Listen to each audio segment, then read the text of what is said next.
नमस्कार प्यारे बच्चों, मैं विराम फिजिक्स की क्लास 11th में आप लोगों को जो चैप्टर स्टार्ट है घर्षण फ्रिक्शन, उसमें लेक्चर नंबर 6 पर चर्चा करूंगा।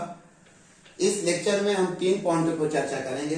सर्फी घर्षण, लोटनी घर्षण, घास रोलर को खींचना ढकेलना। 3 पॉइंटों को अच्छी तरह समझाएंगे, सिखाएंगे।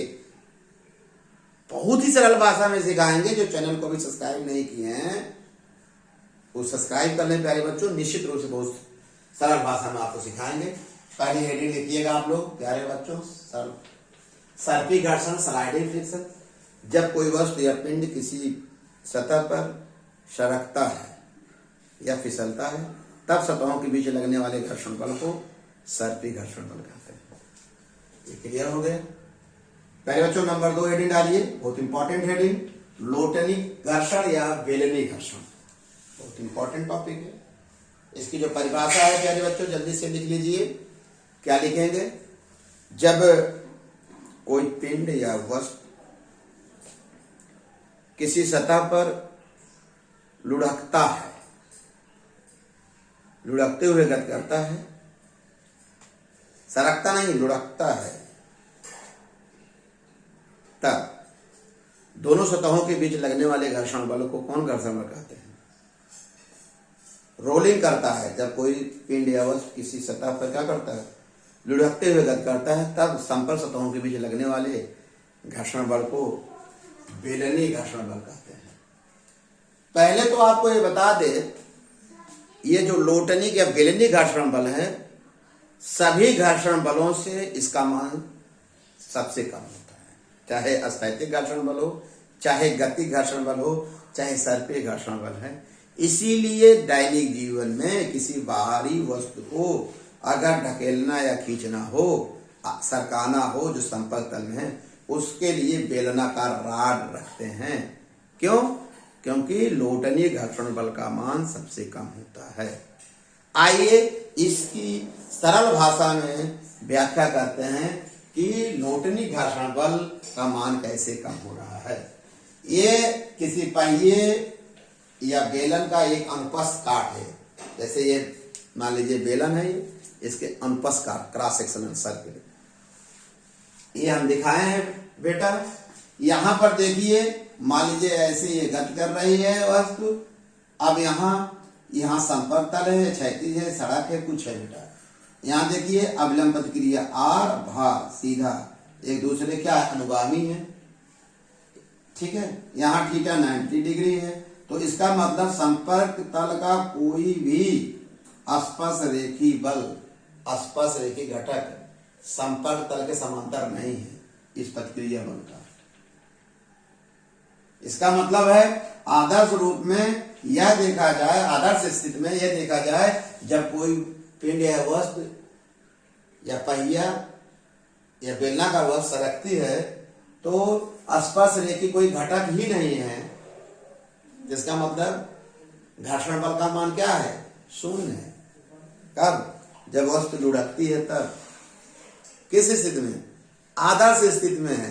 देख रहे हैं भाई, घर्षण बल कब होगा? जब दोनों जैसे इधर गति कर रही है, इसके बीच क्या हो? स्पर्श रेखी हो, अवलंब प्रतिक्रिया। चूंकि अवलंब प्रतिक्रिया और भार एक दूसरे का अनुगामी है, तो इसका मान इसका कोई घटक है ही नहीं है। अविलंब प्रतिक्रिया जब झुकती तब कोई घटक स्पर्श रेखी होता ना। इसलिए आदर्श स्थिति में जब कोई पिंड या वस्तु लुढ़कती है तो घर्षण बल का मान, लोटनी घर्षण बल का मान क्या होता है? 0 होता है। ये आदर्श स्थिति में है। लेकिन व्यवहारिक पक्ष में क्या देखा जाता है? देखिए बहुत अच्छा लगेगा। जब कोई पिंड लुढ़कती है तो सड़क पर जिसके संपर्क होती है वहां दबाती है, कुछ दबा देती है, कुछ पोषण क्या है विग्रुप्त माने क्या रहता है, विरुप्त माने डिफॉर्म हो जाता है, माने वहां दब जाता है, छोटा सा गड्ढा बन जाता है। नहीं समझ पा रहे? आदर्श स्थिति में अगर ये बहुत ठोस रहे, बहुत ठोस है, दबे ना ये थोड़ा से, तो अवलंब प्रतिक्रिया दोनों एक सीध रहे, कोई स्पर्श रेखी घटक नहीं है। जो घर्षण बल क्या होता है? स्पर्श रेखी होता है। स्पर्श रेखी कोई घटक नहीं है तो घर्षण बल का मान क्या हो रहा? 0 हो रहा। ये आइडियल कंडीशन में। लेकिन जब कोई पहिया या चक्का या बेलन या गोला चलता है सड़क पर आमतौर से कुछ न कुछ यहाँ विकृति लाता है जरूर, थोड़ा सा गड्ढा है या डिस्टर्ब करता है। जब गड्ढा करेगा इस दशा में जो अविलंब प्रतिक्रिया है यह ऊर्ध्व से कुछ झुक जाती है, देख रहे हैं। जब ऊर्ध्व से कुछ झुक जाएगी तब इसका एक घटक हो जाएगा। एक घटक अविलंब प्रतिक्रिया एक घटक क्या देगा, भार को बैलेंस करेगा। एक घटक ऐसे होगा कि नहीं, अब आसपास एक ही घटक आ गया, बहुत बढ़िया है बेटा। देखो समझो यहाँ क्या है, ये सड़क पूरी तरह से क्या है, ठोस है, आदर्श पोजीशन, दब नहीं रही है, तब तो इसमें घर्षण बल शून्य है। लेकिन आमतौर से दैनिक जीवन में जब पहिया या गोला या बेलने का आगे बढ़ती है निश्चित रूप से वो तल थोड़ा से दबती है। जैसे दबेगी तो अविलंब प्रतिक्रिया ऊर्ध्व से वर्टिकल से झुक जाएगी, कहेंगे हाँ सर झुक जाएगी। तब जैसे झुकेगी तो यह कोण क्या बन जाएगा, थीटा बन जाएगा। तब इसका एक घटक क्या हो जाएगा, cos थीटा, एक घटक हो जाएगा sin थीटा। तो ये sin थीटा क्या हो जाएगा, स्पर्श रेखी होगा। ये क्या होगा, जब स्पर्श रेखी होगा तो निश्चित रूप से घर्षण बल होगा। तो इसी के कारण माने जब गड्ढा बन जाता है इसी के कारण जो स्पर्श रेखी घटक प्राप्त होता है तभी लोटनी घर्षण बल आता है। अगर गड्ढा ना बनता लोटनी घर्षण बल प्राप्त नहीं होता है। और क्योंकि अविलंब प्रतिक्रिया क्या है, कुछ झुक गई है, निश्चित रूप से लोटनी घर्षण बल आपको प्राप्त हो रहा है। जब लोटनी घर्षण प्राप्त हो रहा है और ये ऐसे ऐसे ऊबड़ बनेगी, फिर क्या हो जाए, आप जब देखते हैं चक्का ऐसे, जब ये चक्का होता है थोड़ा, ये चक्का है बेटा, तो थोड़ा सा यहाँ उड़ जाता है, अविलंब प्रतिक्रिया चेंज हो गई। इसके कारण क्या होगा, कौन बल मिल जाएगा, लोटनी घर्षण बल प्राप्त हो जाता है, घर्षण प्राप्त हो जाएगा। और आप जानते हैं लोटनी घर्षण बल का मान अब तक घर्षण बलों से सबसे कम होता है। दैनिक जीवन में अधिकांश हम लोग इसी का प्रयोग करते हैं। सर्पी घर्षण बल आपको समझ में आ गया, लोटनी घर्षण बल समझ में आ गया। जल्दी से प्यारे बच्चों, आप ये बहुत इंपॉर्टेंट टॉपिक समझ लीजिए। किसी चीज को खींचना आसान है, ढकेलना आसान है। जैसे प्यारे बच्चों आप साइकिल पर किसी को बैठाते हो, उसको पीछे बैठा कर चलाना आसान है कि आगे बैठा चलाना आसान है। बहुत सारी बातें इस टॉपिक से क्लियर हो जाएगी। इसको सिर्फ रोलर मत समझिएगा, हर दैनिक जीवन में हर जगह इसको रस्सी से बांध कर किसी चीज को खींचना आसान है, किसी भारी बात को ढकेलना आसान है। आज के बाद अच्छी तरह से आप सीख जाएंगे प्यारे बच्चों, जुड़े रहिए चैनल से। ये बहुत इंपॉर्टेंट था, जल्दी से बेटा इसको सिखा देते हैं और अच्छी तरह से सुनिएगा, कई बार सुनिएगा, आपको बहुत अच्छा समझ में आएगा। देखिए यह पहली बात है, समझ लीजिए ये क्या है, किसी पहिए का एक क्रॉस सेक्शनल एरिया है जो दिख रहा है। इसको हम एफ बल द्वारा खींच रहे हैं और इस पे हम देखिए ढकेल रहे हैं, देख रहे हैं। खींचने मतलब आगे धक्का दे, इतनी लग रहा कि इसको हम क्या दे रहे हैं, धक्का दे रहे हैं। क्लियर हो गया बेटा। अच्छा, जब धक्का दे रहे हैं तो ये आपकी क्या है, यहाँ भार होगा। देखो इस फिगर कैसे, यहाँ ये भार कहाँ होगा, नीचे की तरफ, यहाँ बना दिए, यहाँ संपर्क तल है। जब इसको आगे तरफ खींच रहे हैं, घर्षण बल जो लगेगा गति के विपरीत लगता है, ये स्थैतिक घर्षण बल, घर्षण बल। और अब क्या कीजिए, इसके दो घटक होंगे, ऊर्ध्व से माने अविलंब प्रतिक्रिया की तरह काम करेगी, ऊपर की तरफ तल के लंबवत, और भार नीचे की तरफ, ठीक है। अब अच्छा, यह जो अविलंब प्रतिक्रिया है और ये जो बल लगा इनके बीच कोण थीटा, इसका इस बल का एक घटक होगा एफ cos थीटा और इसके लंबवत थीटा के साथ काट देते, इसके लंबवत होगा एफ sin थीटा। सब बहुत बढ़िया समझ में आ रहा है। अब संतुलन की स्थिति में सीमांत घर्षण बल की गति नहीं माने सीमांत घर्षण बल की स्थिति में क्या होगा, देख रहे हैं एफ cos थीटा, ये दोनों एक ही दिशा में है, भार इसको मेंटेन किया है, तो R1 प्लस एफ का जो एक दिशा में बराबर होगा mg, यहां से R अविलंब प्रतिक्रिया R1 निकाल लीजिए, ये आ गया माइनस में। तो सीमांत संतुलन की स्थिति में सीमांत घर्षण बल जो होता है किसके बराबर होगा, म्यू R होता है। ये नियम है बेटा, कहीं आंसर जानते हैं। अब ये वैल्यू रख दिए, ठीक। अब यहां देखिए, अब इसको जब ढकेल रहे हैं तो निश्चित रूप से इसका भार किधर काम करेंगे, नीचे की तरफ, अविलंब प्रतिक्रिया R2 ऊपर की तरफ। कहेंगे सही है सर। इसी चीज को हम मॉडिफाई करके यहां बना दिए हैं।